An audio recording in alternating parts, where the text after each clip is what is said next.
Learning a Sichot for Shavuos from Likkutei Sichos, the collection that Rebbe's edited talks, volume 6. The Sichot was published for Parshas Yitro, and it begins on page 119 of volume 6. We're holding chapter 6 on page 122. So what we said till now was that there's a dispute between Rabbi Akiva and Rabbi Yishmael, the two of the great sages of the Mishnah, regarding what the events at Sinai, at the giving of the Torah.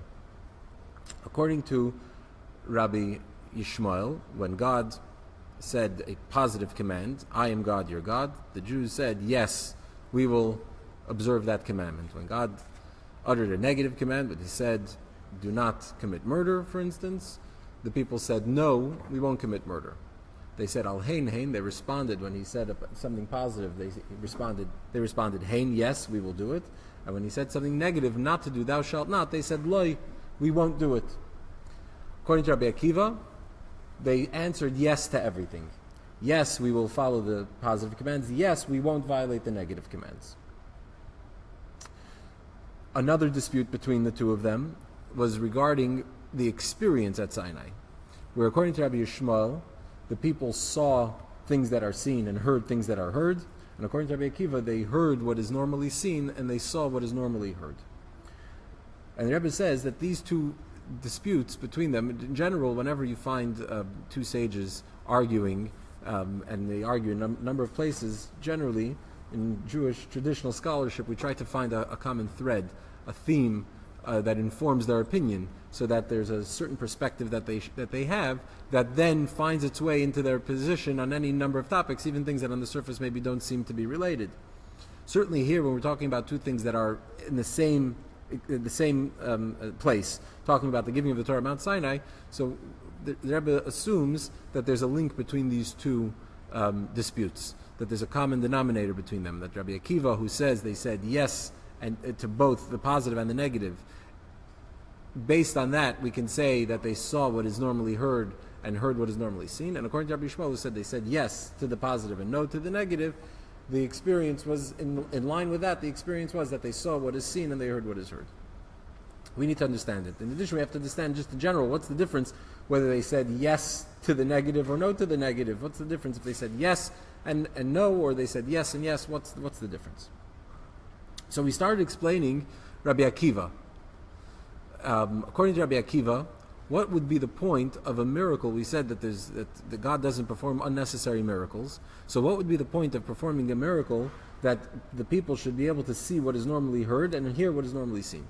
So we explained that there's a difference between seeing and hearing. Seeing impacts a person a lot deeper than hearing does. Something that you see is very difficult for somebody else to refute it, very difficult for somebody to convince you that you didn't see what you saw. Whereas if you heard something, if you understood something, so you can make an argument one way, I can make an argument another way, and it's easier to change somebody's opinion on what it is that they've heard rather than what they saw. Because seeing reaches deeper into the person. Why so? Because in addition to the difference between hearing and seeing on the person, there's also a difference between things that you see and hear. What do you see? You see physical things. What do you hear? You hear spiritual things, or things that are not matter, not physical. And since we are physical beings, physical creatures, so therefore things that we see that are in that same sort of category as we are, things that are in the physical material space, those are things that resonate more with us, deeper with us, because that's something that is more readily relatable to us. And so therefore that impacts our being a lot deeper than things that we hear, which are things that are abstract, the world that is abstract, that is not physical matter. So that's why Rabbi Akiva says that they saw what is heard and they heard what was seen. It wasn't that it was an extra miracle. He's trying to explain the nature of the revelation at Sinai. That the divine revelation at Sinai was so great that things that are normally heard, meaning things that we don't perceive directly, like God and spirituality and holiness, those are things that are abstract. Those are things that we hear. The revelation of godliness was so great that we were able to see it, meaning that it affected us just as something physical. It was very real to us, something that we were able to see and perceive. And the flip side of it, once the godly revelation was so great that we were able to see godliness, we were able to see what is normally heard. So the other aspect of that, the other component of that was that we were only able to hear what is normally seen. God became so real to us, like that reality became so ingrained within us, was so deep, as if we were seeing it, that almost automatically the world, the physical world, the material world that we see and experience became something that we heard. It was something that was a distant. It became less relatable. And so we're able to see what is normally heard, meaning we're able to see godliness, and we're able to merely hear what was seen, meaning that the world became less of a real entity and an existence. And at the end of the class, with the last class, we talked about this perspective that in Torah, specifically in Chassidism, when you learn Chassidus, so you can go on for pages and pages of discussing the nature of God's oneness and how God is the only true existence and the ultimate existence, and then you'll end up at a question which is, well, so now we know God exists, but does the world actually exist? And the answer is yes. How do we know the world exists? Because God says in the Torah that the world exists. He says He created a world, so it must mean that it exists. But what's the difference? What's the difference if we know the world exists from our own experience because we see it and we can feel it and touch it, or we know it because God tells it to us? Well, either way, the conclusion seems to be the same. Either way, the world exists. Either way, God exists. What's the difference if we perceive one through hearing, one through seeing? So that's what we're going to explain now in chapter 6. And briefly, it's a fundamental difference between the two of them. They're entirely different, even though the conclusion seems to be the same, but they're totally different. An analogy, and the Rebbe gives this analogy in chapter 6, but it's a little bit more complicated with some more details. So let's just discuss it first simply, and then we'll get into the text. If two people are arguing about something, somebody says that the other guy owes him. A says that B owes him $100, and B disputes it. So they go to court. You go to court, and the judge rules that yes, B owes A $100, and he has to pay him $100. And B is not interested in paying, doesn't want to pay.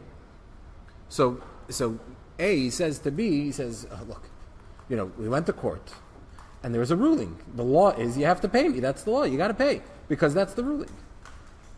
Similarly, you go to the judge sees B is refusing to pay. He says, listen, the law is you have to pay. So both are saying the same thing. Both are saying that there was a court case. Both are saying that the verdict was that B has to pay A. And yet, they're coming from two different places. A is only interested in getting paid. He wants his money. He's owed $100, he wants $100. Whether the law is that he has to pay him $100 or not is already beside the point. Because there's no way for him to extract the money from B, he takes him to court and he gets a ruling. But his interest is not in the ruling. His interest isn't the law. His interest is to get paid. On the other hand, the judge, who also says that there is a ruling and you owe him the money and you have to pay him the money, to the judge, whether B pays A the money or not is really beside the point, is irrelevant. The judge is here to determine what the law is and to see that the law is upheld. That's his concern. Whether the guy gets paid or not, that's already beside the point. The point is there's a law and the law has to be followed. So we see it's already, even though the two of them are saying the same thing, but it's a very different perspective. They're coming from totally different perspectives, and the meaning of it is completely different. So it's the same idea. Do you see a world because you see the world, or is it because God tells you there's a world? Even at the end, the result is that according to both positions, whether you see it or whether God tells you that there is a world, the conclusion seems to be the same, that there's a world, but it's a very different world. It's a very different one, whether it's a world that only exists because God tells you it exists, or a world that exists because you see it as existing. Okay, let's see. And that was the incredible achievement of Mount Sinai, was that godliness became so real. It was God revealed Himself, and that experience was so real and so impactful on the people that God was the ultimate reality to them, the reality that they saw, the one that they were able to relate to, and therefore impacted them deeply. And the world became sort of a fantasy, something abstract, sort of a philosophical idea. Okay, chapter 6. Let me add briefly that I'm a debt collector attorney, so when you said that, You appreciate it. you go through to get people to pay nowadays is amazing. Right. But I'd like you to have it someday elaborate a little bit more on your philosophies regarding that issue, because I really find Right. it fascinating. Why is it difficult for people to pay? Why do you have to resort to exerting pressure? Because to them, the point is the money, not the law. Even law-abiding citizens. So the law is the law, and it's great, and I'd like to follow the law, but I want to keep my money. I'd love to So follow that's up with yeah. that on Okay. Another occasion. Okay. Chapter 6, on page 122. A main dogma of them, when two litigants come to a court case, for example, two of them are holding a garment, they're holding a talis, and they're arguing who's the owner of the talis. So as they're dying, ma'ayin bedinam, the judge takes a look at the case. He looks at the merits, the arguments they're making, and then Fernando says, "Tainis und Paskin up the din." Okay, very important for everybody to know. Maybe that's your one. Okay, so the rule is the judge listens to their arguments and he rules. And what's the ruling? The ruling is that they have to swear. They have to swear, and then they divide the garment. Okay, or whatever the rule might be in whatever situation. Then is the sheiter machriach the balidin so mekayim zayin dem psak hadayin. Then the court has an appointed sheriff. The sheriff's job is to make sure, to see to it that the law gets carried out. So you have the litigants that are concerned with finding out who has ownership of this garment. You have the judge, who's the one who determines, based on the merits of the arguments, what the law would be. Then you have the sheriff, who's there to actually carry out the law.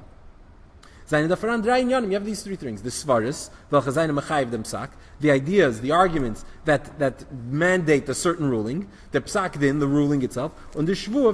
Then you have the actual carrying out of the judgment. And in them, teilen sich voneinander, the balidin, the sheiter and the dayan, all three of these parties, the litigants, the sheriff, and the judge, all have their own perspective on this case. As by jedem von sie is the vados and the mitzias and the minyan episandish. Each one has his reality, his certainty is different than the other. The balidin in their Welt seinen bloß the shvu und the chalukas atalis. Das ist bei sie the mitzias von dem ganzen Minyan. Und Gott als euch sei, als sie wollen sich nachfragen und geker sein, wollen sie sich der wissen, als der sibse chaluka in der psak din ist der psak din, welcher man hat übergegeben im Scheiter, a psak din welcher kommt als Atitzor von des Svares. Das alles ist aber bei sie not ein Inch besichlam. The litigants, their things, their concern, their reality is the swearing and the spilling of the talis. Who's going home with the garment? That's their reality. Now, if they want to know why the rule was so and so, that they have to split it and they have to swear, so they can ask, and the judge can show them in his ruling. He can tell them his reasoning, his methodology, why he got to that. But all those reasons, that method and the precedent, or whatever the judge uses to determine the law, that's all a nice theory. It's legal theory, but so that's what it is. But the main thing to them is who's going home with the garment. That's their reality. Der Scheiter, was sein Sache ist zu sehen, als der Psak din soll bekoim werden, sein Vados Metzies in the Minyan is the Psak din. The sheriff, his concern is not what led to the verdict. His concern is not who gets it. His world is that there's a ruling and the ruling has to be carried out. Yeah. Now, let's say the one party doesn't come in on time or come in, and the judge rules for the party that's there and takes the talis. That's another topic. That's a question. That's a good question. What's the law? But we're not discussing now that we have to open up in the Talmud class and see what the story is. Here, this scenario is when two people come together. What happens in other scenarios? That's another conversation. Okay. Und der Dayin, was geht erreist dem Psak din, bei ihm ist die Metzies des Svares, welche haben gebracht zum Psak. Und der Psak mit seiner Ausführung, seine Bläser Teitzor von des Svares und der Shaklavataya. To the judge, all he's concerned with is the law. He's just concerned with the law. Not even the carrying out so much of the law, but just the law itself. What is the law? That's his world. That's his passion, is to determine what the law is. That's what's real to him. Who ends up with the talis, and if the law gets carried out, is already secondary to the main thing, which is to him, which is determining what the law is. So we see that. Everybody in the end, everything has to be the same. In the end, the conclusion is the same. The law is the law, and the sheriff carries it out, and the people have to split it. But to each one of them, the experience is a different one. To each one of them, their reality is a different one. So similarly, that's what Rabbi Akiva is saying, that godliness was real, and the world, they saw what is heard, the things that are normally heard, spirituality, godliness, they saw, that was real to them, that was the real experience. And the world, what is normally seen, they heard. They perceived it only through hearing, meaning that was more abstract. And even though in the conclusion there was still a world, it wasn't that there was to them there was suddenly no world. There is a world, but already it's a fundamentally different world when it's something that you perceive through seeing versus something that you perceive through hearing. Okay. So we understand now Rabbi Akiva. Rabbi Akiva's position, we asked, why would God perform this seemingly unnecessary miracle that they should see what is heard and hear what is seen? So he says it wasn't unnecessary. It actually speaks to the very theme of the giving of the Torah, according to Rabbi Akiva, which is that the revelation was so great to such an extent that that godliness became the reality. So it wasn't a gratuitous miracle. But then the question becomes in the reverse. Now that we understand Rabbi Akiva, so chapter 7, Al Pisa Dafen Verstehen das Rabbi Yishmael. So we have to understand, what's Rabbi Yishmael? We mentioned that the Torah singles out and tells us that they saw and they heard. So according to Rabbi Akiva, the Torah is telling us that there was a miracle. They saw what's normally heard and they heard what's normally seen. We can understand why. But according to Rabbi Yishmael, nothing supernatural seems to have occurred. They saw what they see and they heard what is heard. Why would it be necessary for the Torah to tell us that? We should be able to assume, in the absence of a miracle, that they saw what you see and they heard what was heard. Why would the Torah tell it to us? What's Rabbi Yishmael's opinion? Was war ein Eloi, befragt Eloi, der Matten Teure, was das ist doch im Tachlis Eloi, wirkt sich aus in dem Öfen Tivi von Reines Nishma, Veshemenes Nishma. Reines Nishma, Veshemenes Nishma. According to Rabbi Yishmael, what is the great benefit of the experience at the giving of the Torah was such a great moment, such a pinnacle moment in the destiny of the world and the purpose of creation? What was the great thing that the Torah has to single out to us, that everything went naturally, that they saw what is seen and heard what is heard? Is there beer in them? So the explanation. Der Uftu from Matan Torah is Vayerid Hashem al Har Sinai al Yonim Yordu Lamata Ani Amaschil Amshachas L'Lukos Lamata. Remember the discourse we just finished discussing. We quoted this medrash about at the giving of the Torah, heaven comes down to earth and earth ascends to heaven. God says, I'm going to begin, I initiate, and God comes down, Vayerid Hashem al Har Sinai, God comes down to this world, and then he tells Moshe, Ale, you come up, you ascend the mountain, you come up, and that represents the two aspects of what occurs at the giving of the Torah: heaven coming down to earth, and earth, creation ascending, rising, becoming more sensitive, and being elevated. So, what was the main? So the argument here between Rabbi Yishmael and Rabbi Akiva was, what was the main purpose? What was the main objective of the giving of the Torah at Mount Sinai? The main point was a revelation of godliness in this world. That's the point: is that God should be revealed in this world.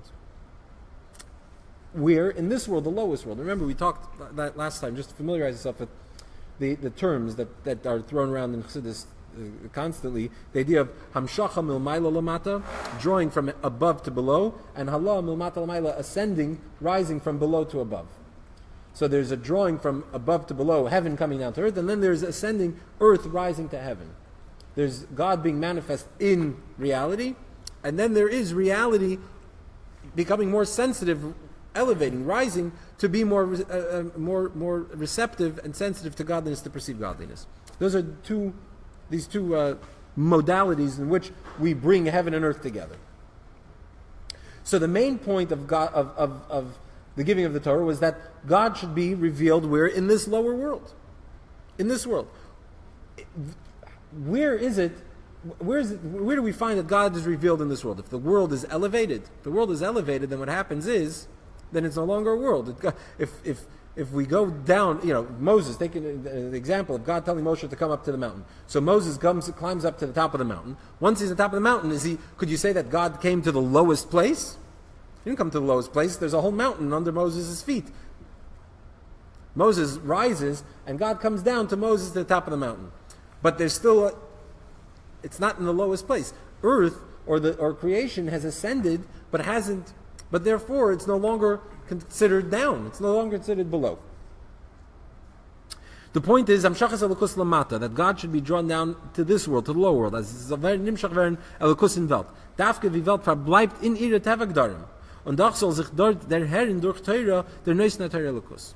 The whole point of the giving of the Torah was that this world should perceive God within this world. Not that we have to leave this world, that we have to climb up. It's not Torah, but Torah is Loi B'Shamayim. It doesn't mean you have to ascend to heaven to receive the Torah, to observe the Torah. Torah was meant to be observed in this world. So if we're talking about rising up, if we're talking about an ascent, the earth or creation, man reaching higher. So once man is elevated, so then if we're saying that that's where the purpose is, then godliness is only revealed where? In an elevated, in a refined character, in a refined soul. And so that means that there's in the unrefined, in the physical world, in its own nature, in its own context, is not suitable for godliness, for revelation of godliness. The point is that godliness should be revealed in the world, within the confines of nature, and within nature's very definition as being nature, a limited creation. The Rebbe halt Rabbi Shmuel, so therefore Rabbi Shmuel holds, seine die Iden be'eis Matan Torah gestanden in dem Tivis dicke Gdorm from Welt. Rabbi Shmuel therefore tells us that you know what the greatness of Matan Torah was, of the giving of Torah was? Not that you were able to see godliness and only hear of the physical reality, because that means that you're an elevated people that is no longer grounded and rooted in this world. You're like semi-angelic, and therefore you saw that. So that's not that an angel should perceive godliness. That's not the main point. The point is that as a human being, rooted on the ground, your feet firmly planted on the ground, to receive godliness there. And so therefore he says that at the giving of the Torah at Mount Sinai, everything was natural.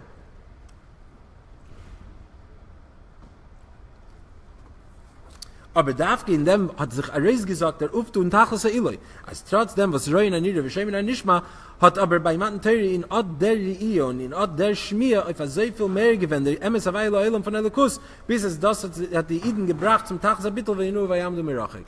So that's what Rabbi Shmuel says, that precisely this is the achievement of Mount Sinai. That as we were standing in the physical world, feet firmly planted on the ground, as physical human beings, godliness was revealed to us in a way that we were shaken and we stood back, meaning it affected us as we were limited, frail human beings, creatures. And that's where the greatness of the giving of Torah is. So we see therefore we understand why the Torah singles out and tells us that they saw what is seen and heard what is heard, even though it doesn't seem to be any kind of achievement. So the point is, Rabbi Shmuel says, no, the Torah is telling us that precisely the point. That even at that great moment of the giving of the Torah, it was so great that godliness came down that even as we were only able to see what we can see, and we're only able to hear what we're able to hear, even so it affected us. Even so it was revealed to us, the people shook and stood back. Okay, 8. So we understand now the difference with the dispute between Rabbi Shmuel and Rabbi Akiva about the nature of the giving of the Torah. What's the ultimate goal of the giving of the Torah? According to Rabbi Akiva, it is reaching beyond this world. It would represent, according to Rabbi Akiva, it would be the creation or man rising above the confines of nature. That the experience of Mount Sinai, the purpose of the experience of Mount Sinai was that man should be able to ascend and transcend the confines of reality. And according to Rabbi Shmuel, is the opposite. According to Rabbi Shmuel, the achievement of the giving of the Torah, what was the point of the giving of the Torah, the purpose, the ultimate goal, was that within the confines of nature, there to have the revelation of God, to see godliness there within nature. What's the point of this argument, of this dispute? So a common theme in the Rebbe's Torah and his analysis of different disputes is he would always take into consideration the experience of the person, both in their name, we don't get into their names, but also their life experience and their nature, who they were, what type of people they were, and that informs their position, their perspective. So why is it that Rabbi Shmuel says that the purpose was in the giving of the Torah is that the godliness comes down to this world as we are a lowly created reality? And Rabbi Akiva, according to him, the purpose was that the giving of the Torah achieved that we were able to rise above, be elevated beyond the created experience. Yeah, so chapter 8. Was ist Tage der Tam, was das Rabbi Yishmael is as the Tachlis Eile was steht in Roin Hanira v'Shem Anishma, und das Rabbi Akiva as the Tachlis Eile is in Roin Anishma v'Shem Anira, is the beer in them. So the explanation is as follows. Rabbi Yishmael is given a koyin, Godel, was in a koyin, is doch, as betodase, betivai, is kadosh hu, leilekov. Rabbi Yishmael was a koyin Godel. Rabbi Yishmael ben Elisha, depends who we're talking about, it addresses it in the footnotes, but Rabbi Yishmael was a koyin. And a kohen, what is a kohen? A priest. A priest is somebody who is designated, consecrated to serve God. He's somebody who is sort of half out of this world. His job is not to be rooted in the everyday life. His job is to be designated, consecrated to serving God. Das heißt, sein Avoide is in dem Öfen von Avoides HaTzadikim. His type of service represents the service of a tzaddik. Der Riber nimmt on the fin Yoni v'seder Avidah. So as the Tachas Ha'ilei besteht in Royin Hanira v'Shem Hanishma. Mamshach seine Lekos in Welt, wie sie steht Lamata in ihre Gedorim. Weil das ist der Avodah von Suderes von Tzadikim, Mamshachas Lekos Mumayla Lamata. There are two modes in which we serve God. There's the mode of a tzaddik and the mode of a Baal Tshuva. Tzaddik, somebody who's righteous. A Baal Tshuva is somebody who's gone astray and then returns to God. What's the difference in how they serve God? So the tzaddik is somebody who's always connected to God. The tzaddik is almost like an angel. Tzaddik is almost somebody who's even down here is like from heaven. Is not really of this world. That's a tzaddik. So somebody who within this world is really removed from it, detached from it, just like the kohen who's not supposed to have a day job. His day job is serving in the temple. His job is holiness. That's his occupation, is to minister in the temple, to serve the people, to represent the people in their service of God. So he's not grounded in the everyday life, the everyday realities of this world. What's his service? Is to draw godliness into this world. The tzaddik serves as a billboard, a banner for God, to reveal God in this world. That's his type of service. An orderly service of serving God by bringing the reality of godliness into this world, into the world as it is. What's the Baal Tshuva? The Baal Tshuva is somebody who's fallen in this world. Somebody who's hit the ground. Somebody who's fully entrenched in the challenges of this world and has a hard time overcoming those challenges. And what is his mode of service, his method of service, is to overpower his inclination, his impulses, and to rise above them. To rise above this world, to get out of the mud of this world. So the tzaddik is all about bringing godliness into the world. The tzaddik is not soiled, he's not sullied by this world, he's bringing godliness into the world. The Baal Tshuva is trying to rise above, to pick himself up, to rise above it. That's the difference. So Rabbi Yishmael, who's a kohen, meaning he was a tzaddik, his type of service was the service of a tzaddik, somebody who's not fully grounded in this world. What's his service? Is bringing God into the world. The avodah from Rabbi Akiva is given in the Tnua from Tshuva. Rabbi Akiva, on the other hand, his form of service was in the way of Tshuva, of repentance, returning. When you return, Tshuva, which means to return, implies that you've gone somewhere else and now you're coming back. So what does it mean to return? Rabbi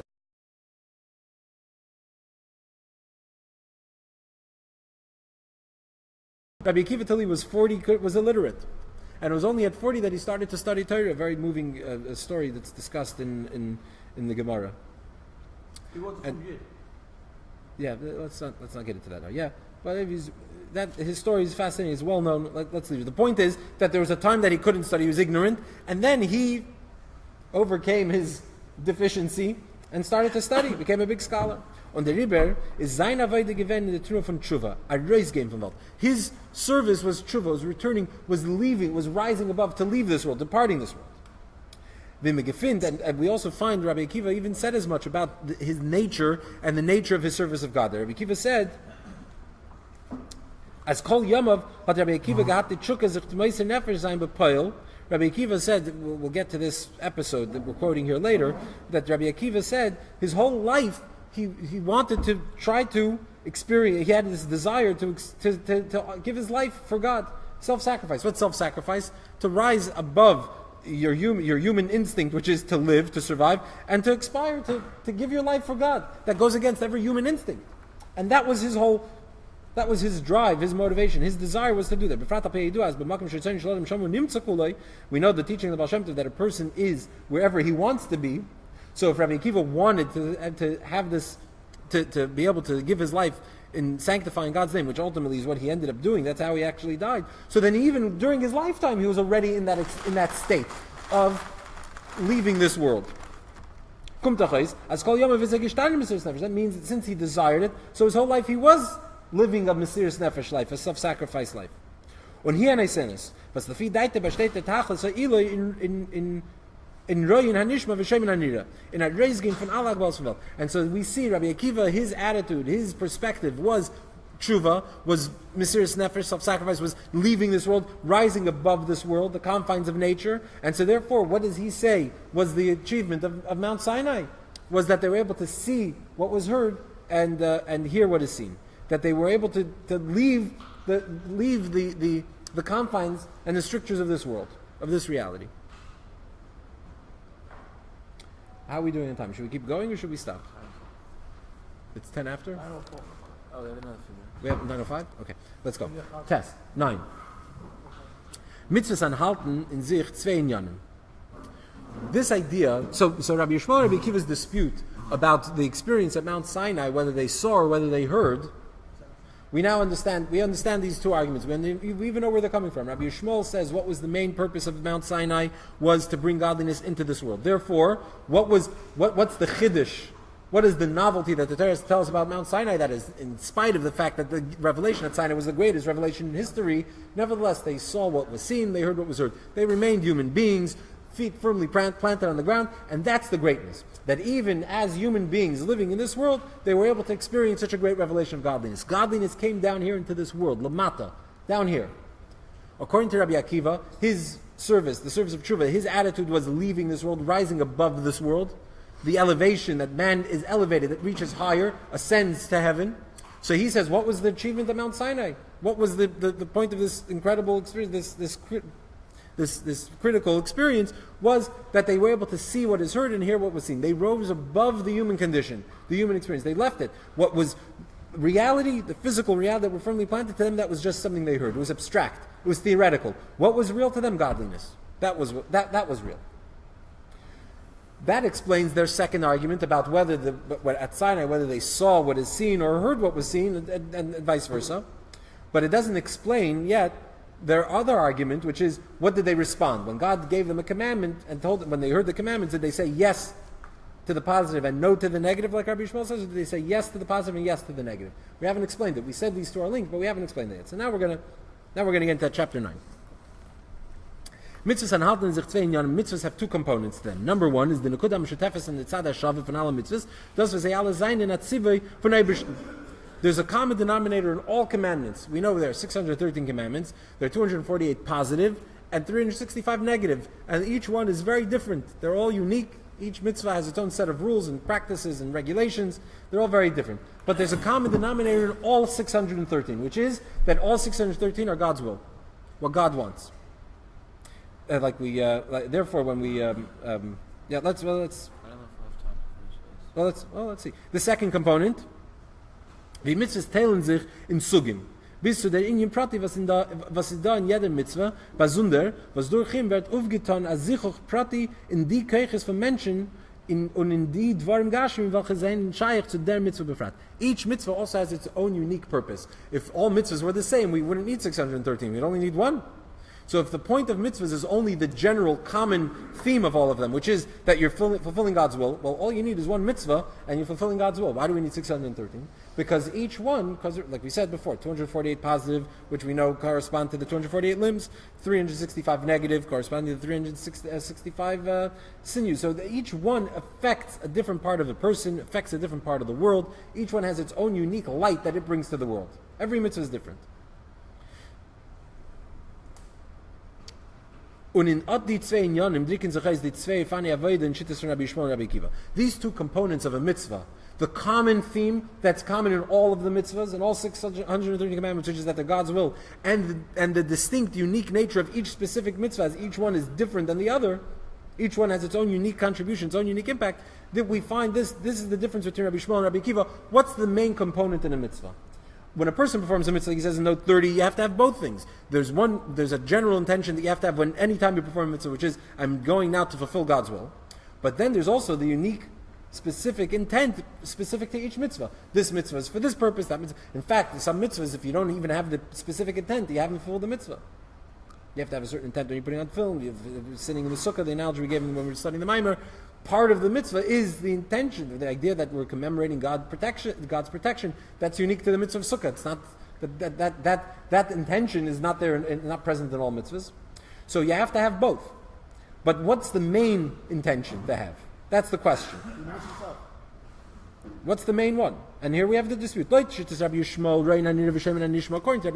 where we said they saw what is seen, they heard what is heard. As the tachlis is in them was in der Welt wird nimshach und der Herr lekus dafke durch ihre gidra teva lechol prateim is moving as eichen kim.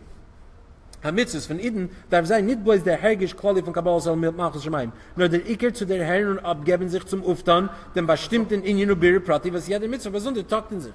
According to Rabbi Yishmael, what do we say? The main point is bringing godliness into the human experience, into the physical world. If so, what's the main purpose of a mitzvah? Is the specific impact that it has on the world. You put on tefillin on your arm, it impacts your arm. The physical arm is impacted by the tefillin. So obviously, even according to Rabbi Yishmael, there's the general idea that you're fulfilling God's will, but the main point is, what impact is it having on the world? What impact does it have here? And there, each mitzvah is unique. So to Rabbi Yishmael, the main emphasis is on the specifics of the mitzvah. Under Farzak Rabbi Yishmael, therefore Rabbi Yishmael says, "As didnam ge'enfert al hein hein va'alav lav."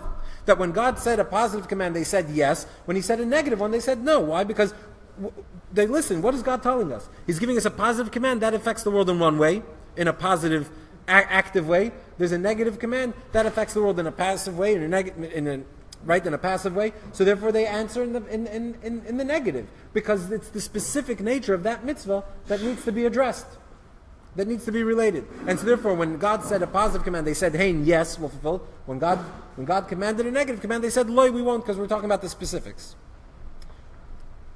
And we'll continue with Rabbi Akiva's position. Mitzvah Shem next.